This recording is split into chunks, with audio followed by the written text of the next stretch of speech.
इसके आगे भगवान चले तो विराध, ठाकुर जी को विराध बध पंडित, क्या कहा? विराध बध पंडित, विराध बध पंडित, विराध के बध में जो पंडित हैं, विराध नहीं मरेगा ऐसा उसे वर प्राप्त था, पर जो नहीं मरेगा उसको भी मार दिया। कैसे मार दिया? उसको खड्डा खोद करके पटक दिया उसमें, और उसी में उसको जय सिया, यही उसकी विधि थी। इस तरह से कोई मारेगा तो ही मरेगा। और हाथ पैर काट करके गड्ढा खोद करके गाड़ दिया।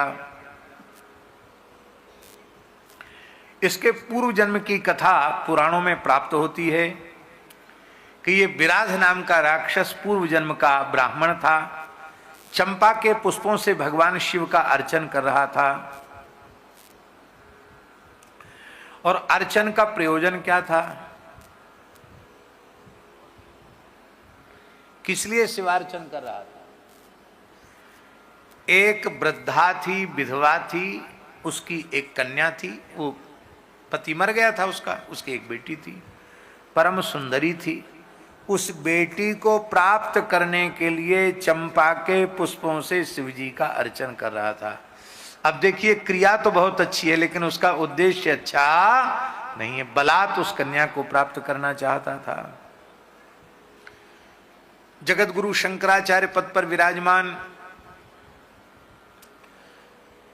पूज्य पुरी पीठाधीश्वर श्री स्वामी निश्चलानंद सरस्वती जी महाराज ने अपने बचपन की एक घटना सुनाई। ले हम नित्य 1 सहस्त्र गायत्री जप करके ही विद्यालय पढ़ने जाते थे और नित्य शिवार्चन करते थे। और बोले बचपन में भी ये प्रसिद्धि हो गई थी कि ये किसी के लिए बिल्वपत्र चढ़ा देंगे या पुष्प चढ़ा देंगे तो उसकी इच्छा पूरी हो जाएगी। बोले हमारी एक गोत्र में दादी लगती थी, उन्होंने कहा कि भैया हमारे नाम से भी शिव जी को बिलपत्र चढ़ा दिया करो। हाँ ठीक है, दादी कह रही तो चढ़ा देंगे। तो कहते कि वो बिलपत्र हमने उठाया तो मेरा हाथ स्तंभित हो गया, हमारा शरीर कांपने लग गया, जड़वत हो गया, हम बिलपत्र नहीं चढ़ा सके। तो मन में ऐसा कैसे हो गया? तो उस दादी को कहा कि तुमने क्या कर दिया, हमारे या तो हाथ पैर जाम हो गए एकदम, मैं बिलपत्र नहीं चढ़ा सका। तुम्हारा मनोरथ गलत तो नहीं है?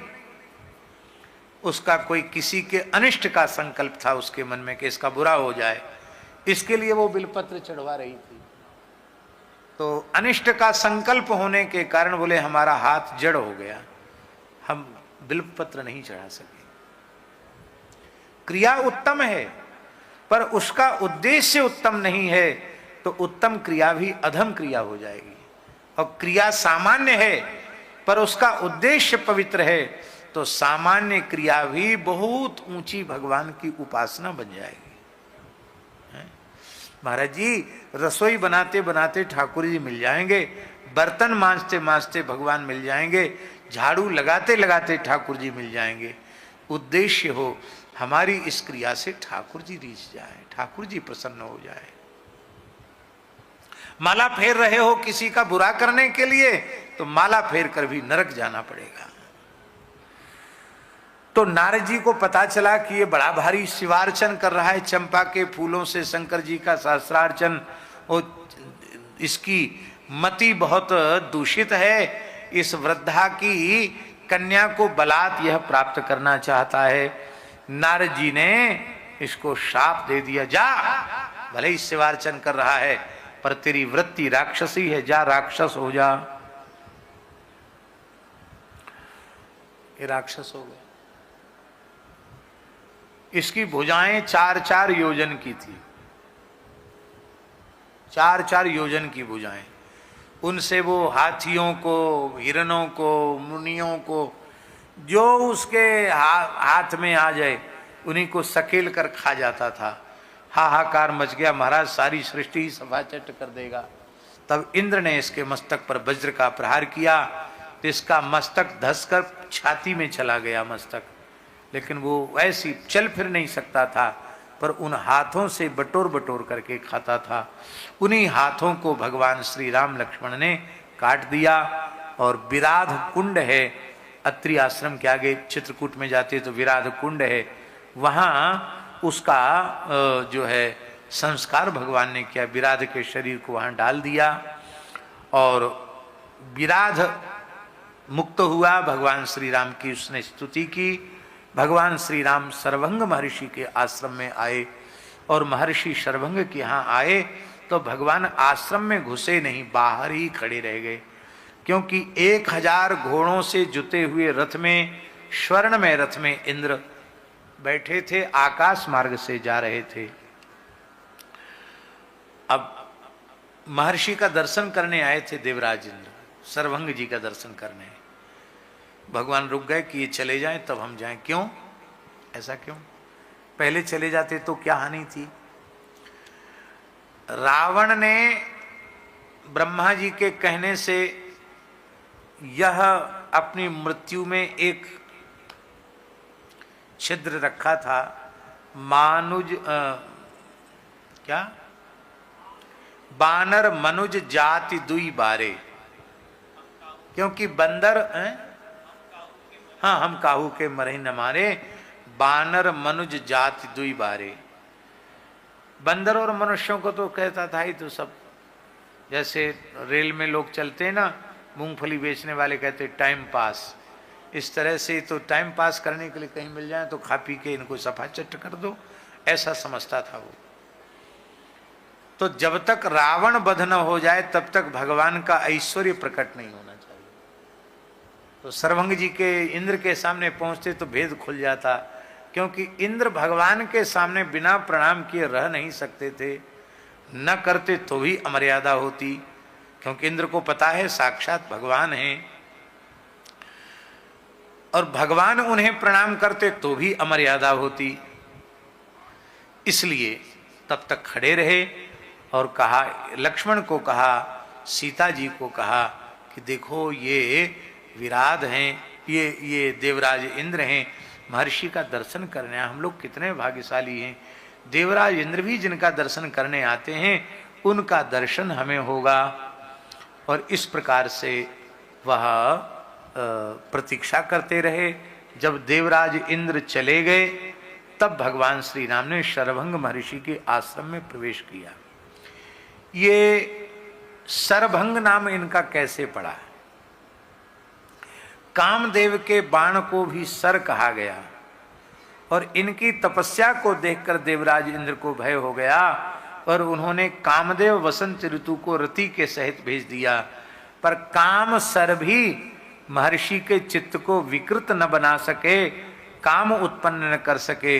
सर भंग, सर माने काम सर, भंग हो गए, भग्न हो गए, उनका कुछ असर नहीं हुआ महर्षि के ऊपर, इसलिए इनका नाम सर्वभंग हुआ। यह सर्वभंग आश्रम भी चित्रकूट क्षेत्र में 84 कोस की परिक्रमा होती तो सब तीर्थ आ जाते हैं। सर्वभंग महर्षि के वचनों के अनुसार जाते रहो विरंच के धामा, ब्रह्मलोक जा रहे थे, लेकिन अब राम जी आ गए तो ब्रह्मलोक जाने का प्रयोजन नहीं है और आपने भगवान के नित्य धाम में गमन किया और उन्होंने ब्रह्मलोक को स्वीकार नहीं किया, कैवल्य मोक्ष को स्वीकार नहीं किया, क्योंकि भगवान के सगुण स्वरूप में उनका विशेष प्रेम हो गया। भगवान के सगुण स्वरूप में जिनका प्रेम होता है वे भगवान में विलीन नहीं होना चाहते हैं, वो तो भगवान के नित्य धाम में पहुंचकर भगवान की सेवा का सुख ही प्राप्त करना चाहते हैं। तो दिव्य देह प्राप्त करके आप भगवान के नित्य धाम साकेत में चले गए। भगवान श्री राम सर्वभंग आश्रम से आगे बढ़े तो उन्होंने अस्थि समूह देख रघुराया, राम जी ने हड्डियों का पहाड़ देखा और उस समय उनको देख करके राम जी ने प्रतिज्ञा कर ली, निश्चरहीन करहूं मही भुज उठाय प्रण कीन, मैं इस धरती को राक्षसों से शून्य बना दूंगा। भगवान श्री राम की इस प्रतिज्ञा को सुनकर श्री किशोरी जी ने कहा, भगवान स्मारय त्वाम न शिक्षये, मैं तो केवल आपको याद दिला रही हूं, आपको सीख नहीं दे रही हूं, आपको शिक्षा नहीं दे रही हूं। कुछ ऐसी बात आड़ी टेढ़ी निकल जाए और आपको अप्रिय लगे, इसके लिए मैं पहले ही आपसे क्षमा प्रार्थी हूं, आप क्षमा करना, किंतु कहना आवश्यक हो गया, इसलिए मैं आपसे कुछ कहना चाहती हूं। बहुत प्यारा प्रसंग है, हम क्या कहें, विस्तार से कहने का अवसर नहीं है, बहुत संक्षेप में स्मरण कर रहे हैं। जानकी जी ने कहा 3 दोष ऐसे हैं जो चाहे जितनी ऊंचाई पर पहुंचा हुआ व्यक्ति हो उसको तत्काल नीचे गिरा देते हैं। 3 में से कोई एक दोष भी होगा तो नीचे गिरना पड़ेगा, और तीनों दोष आ जाएं तो तब तो फिर उसको गिरा हुआ ही मानना चाहिए। ये 3 दोष कौन है? पहला दोष जानकी जी ने कहा असत्य भाषण। झूठ बोलने वाला व्यक्ति झूठ बोलकर तमाम अपने स्वार्थ की सिद्धि कर लेता है, लेकिन कभी न कभी उसी झूठ के कारण उसको नीचा देखना पड़ता है। ये तो लोक में हानि है, और परलोक में क्या हानि है? आपको हमारी बात पर भरोसा नहीं होगा, न हो कोई बात नहीं, पर आप महाभारत ग्रंथ उठाकर देखना। महाभारत में स्पष्ट लिखा है, मूल में आप ग्रंथ मूल श्लोक वहां से आप देख लेना। वहां महाराज जी लिखा है, श्री धर्मराज युधिष्ठिर में सत्य का ऐसा बल था कि उनका रथ घोड़ों के सहित 4 अंगुल ऊपर उठ करके चलता था। रथ के पहिए भूमि का स्पर्श भी नहीं करते थे। उन्होंने क्रोध पूर्वक दृष्टि से अपने जीवन में किसी को देखा नहीं, क्योंकि इतना तेज था धर्म का, सत्य के आचरण का, कि वे किसी को कोप भरी दृष्टि से देख दें तो चाहे जितना बड़ा शक्तिशाली ही क्यों न हो तत्काल भस्म हो सकता था। इसलिए उन्होंने कभी दुर्योधन पर भी क्रोध पूर्वक नहीं देखा, कर्ण को भी क्रोध पूर्वक नहीं देखा। खूब अपमानित किया उसने, पर उस दृष्टि से नहीं देखा, नहीं तो कर्ण भस्म हो जाता। ऐसे थे महात्मा, तभी उन्हें अजात शत्रु कहा जाता है। युधिष्ठिर बोले, प्रभो आपने अपने भक्तों को विजयी होने का वचन दिया है, और हमारे गुरु महाराज द्रोणाचार्य जी वो इतना भयंकर पराक्रम कर रहे हैं कि लगता है यह द्रोण रूपी अग्नि पांडवों की सेना को, पांडवों को सूखे जंगल के समान जलाकर खाक कर देगी। अब हम लोग कोई हिम्मत नहीं जुटा पा रहे हैं। द्रोणाचार्य कैसे रास्ते से हटे, क्योंकि युद्ध अनिश्चित हो गया। हमारा प्रचंड पराक्रमी द्रोणाचार्य, लगता था मूर्तिमान धनुर्वेद उनके रूप में आ गया है। भगवान बोले, देखो धर्मनिष्ठ पुरुष होते हैं, वो धर्म और सदाचार की रक्षा के लिए यदि अपने को बाधक मानते हैं तो अपनी भी मृत्यु का उपाय बता देते हैं। तो चलो द्रोणाचार्य जी के पास। कहेंगे, कहो युधिष्ठिर क्यों आए हो? बोले, गुरुजी हम पूछने आए हैं कि आप कैसे मरोगे। बोलो भक्तवत्सल भगवान की। युधिष्ठिर भगवान के सिखाई पढ़ाई पहुंच गए, पांडव पहुंच गए, ठाकुर जी साथ में थे। कहा, कहो युद्ध चल रहा है, कैसे आए? बोले, भगवान हमें तो विजय चाहिए, आपने विजयी होने का आशीर्वाद भी दिया है, विजय कैसे होगी आपके रहते हुए, तो आप कैसे मरोगे? गुरु द्रोणाचार्य हंसने लगे, बोले, वाह चेला, गुरु जी को मरने की बाट जो हो रहे हो, पर बिल्कुल ठीक है, जब तक मैं जीवित रहूंगा तब तक इस धरती पर धर्मराज का शासन स्थापित नहीं हो सकता। इसलिए मैं अपनी मृत्यु का विधान स्वयं बताता हूं। जब तक मेरे हाथ में धनुष बाण है तब तक संपूर्ण देवता, लोकपाल, दिक्पाल एक तरफ आकर खड़े हो जाएं, सुरासुर सब खड़े हो जाएं, तो भी युद्ध में मुझे परास्त कोई नहीं कर सकता। तो बलपूर्वक हमको मार डालोगे, जीत लोगे, ये तो सोचना ही छोड़ दो। और मैं युद्ध का मैदान छोड़कर भागने वाला हूं नहीं। अब बस यही एक उपाय है कि युद्ध से वैराग्य मेरे मन में जगा दो, और वो वैराग्य तभी जगेगा, अपने पुत्र के मोह के कारण ही मैंने राजवंश का गुरु होना स्वीकार कर लिया। मेरे प्राण प्रिय पुत्र अश्वत्थामा की मृत्यु का समाचार सुनते ही मैं युद्ध बंद कर दूंगा, और उस समय फिर कोई मारो चाहे कुछ करो, कोई बात नहीं। इस प्रकार से तुम्हारी विजय संभव नहीं तो कोई उपाय नहीं है। फिर युद्ध होने लगा। भगवान ने कहा चलो जुक्ति पता चल गई। एक हाथी का नाम था अश्वत्थामा। भीमसेन को सिखा पढ़ा दिया, मारो एक गदा की चोट मार दो अश्वत्थामा नाम के हाथी को। भीमसेन ने अश्वत्थामा नाम के हाथी को मार दिया और बड़ी जोर से सिंहनाद करके बोले, मर गया अश्वत्थामा, मर गया, मर गया। भगवान ने पहले से तैयारी रखी थी, शंख बज गए, नगाड़े बज गए, ओ अश्वत्थामा मर गया, अश्वत्थामा मर गया, अश्वत्थामा मर गया। हल्ला हो गया। द्रोणाचार्य जी के कान में पड़ा, अश्वत्थामा मर गया। भीमसेन कह रहे, बोले भीमसेन की बात पर भरोसा नहीं।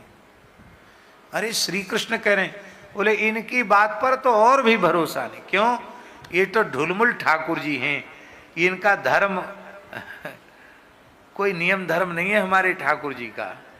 ये तो बस एक ही नियम धर्म है, उनके भक्तों का हित होना चाहिए, भक्तों के लिए सब कुछ करने के लिए राजी हैं। भगत बछल गुण सभी कूटारे हैं। तो ये तो इनकी बात पर तो बिल्कुल भी भरोसा नहीं। तो किसकी बात पर भरोसा है?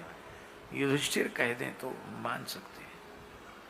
युधिष्ठिर किसी परिस्थिति में झूठ नहीं बोल सकते। भगवान ने कहा, युधिष्ठिर अब विजय चाहते हो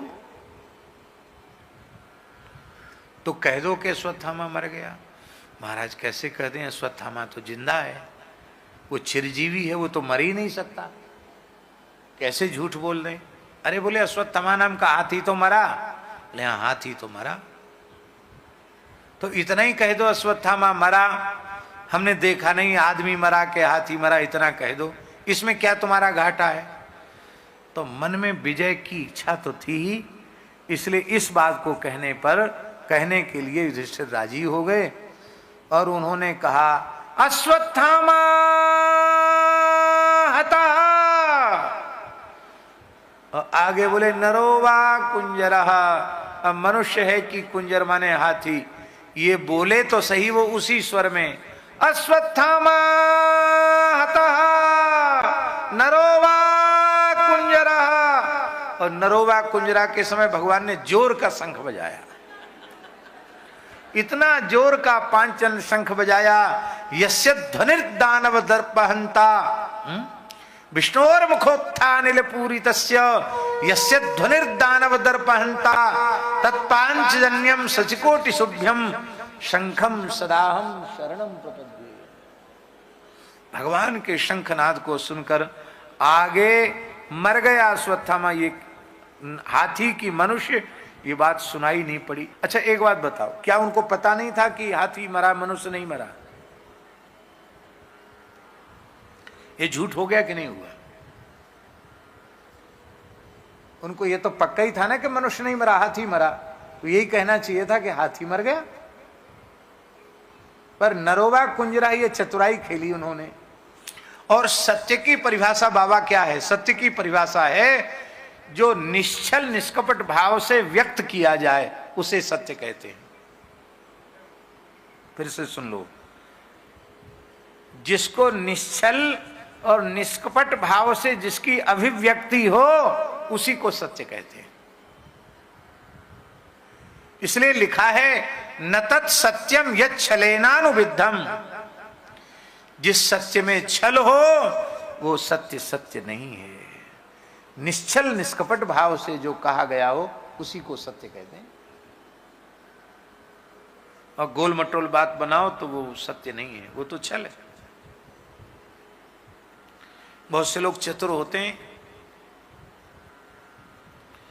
अपने मन की कोई बात उनको पूरी करनी है तो घुमा फिरा के ऐसा काम करें कि अपने से बड़े कह दें, उसी को समझ लेते हैं अब तो महाराज जी की आज्ञा हो गई, अब महाराज की आज्ञा होगी। आज्ञा होगी क्या? हम अपने मन से बड़े परेशान थे, हम किसी भी तरह से स्थान छोड़कर भागना चाहते थे, मन अशांत था। और पूज्य गुरुदेव भक्तमाली जी ने कह दिया था, जब तक गुरुदेव पहाड़ी बाबा ना कहें तब तक कहीं नहीं जाना। मैंने कहा ठीक है। तो मंदिर में पूजा करते थे, धूप आरती और आरती के लिए जाना था। तो अब देखो, जाना तो हमने जाना था, तो हमको भागना था वहां से, लेकिन हमने थोड़ी चतुराई करी। ये नहीं होनी चाहिए, अपने पाप को हम वर्णन कर रहे हैं। तो महाराज जी बोले क्यों खड़े हो? तो हमने कहा महाराज जी जाएं। तो उन्होंने यही समझा कि जब हाथ में धूप दानी लेके खड़े हैं तो धूप आरती करेंगे, फिर आरती करेंगे। अरे बोले हाँ, कब आरती का टाइम है, जाओ जाओ जाओ जाओ, 2-3 बार कहा। तो हमने बस आरती तो रखी, धुनी से आग वाग कुछ नहीं लिया। जैसे खड़े थे एक तौलिया में ऐसे भाग गए। लेकिन क्या वह आज्ञा थी? पर इस प्रकार का अपराध बन जाता है। अपने मन की इच्छा की पूर्ति के लिए हम लोग चतुराई करते हैं और सोचते हैं तो गुरु जी की आज्ञा, इसको आज्ञा नहीं करते। सोच समझ करके प्रसन्नता पूर्वक जो जिसको दें उसको आज्ञा कर दें। महापुरुषों के, गुरुजनों के रुख को समझना चाहिए, उनका रुख क्या है, और उस रुख का आदर करना चाहिए। रुख का आदर करना ही आज्ञा का पालन है। तो युधिष्ठिर महाराज जी जो हम कहना चाहते वो हम बता रहे हैं। उस असत्य के कारण महाभारत में लिखा है कि धर्मराज युधिष्ठिर का तपे हुए स्वर्ण के समान कांति वाला मुख तत्काल काला पड़ गया और उनके घोड़े रथ के सहित धरती से घिसट कर चलने लगे। उसके बाद फिर उनका रथ कभी धरती के ऊपर नहीं चला। केवल इतना सा झूठ जीवन में बोला और उसका परिणाम हुआ कि उनको मरने के बाद नरक का दृश्य भी देखना पड़ा। अब वो लोग विचार कर लो जो 999 नहीं 99.99% झूठ बोलते हैं, धोखे से कोई एक सच्ची बात निकल जाए तो निकल जाए। कुछ लोग तो इतने प्रतापी होते हैं कि उनको सत्य बात को भी थोड़ा झूठा बना के बोलेंगे, क्योंकि बिना झूठ बोले पानी नहीं पचता पेट का, क्या करें बेचारे। पर उन्हें अपने अपने भीतर सोचना चाहिए कि हमारा क्या होगा जो हम इतना झूठ बोलते हैं।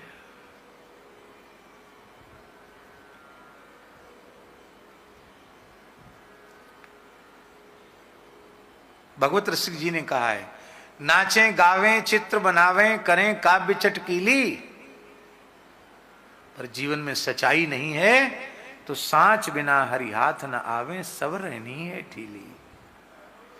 जीवन में सच्चाई होना चाहिए।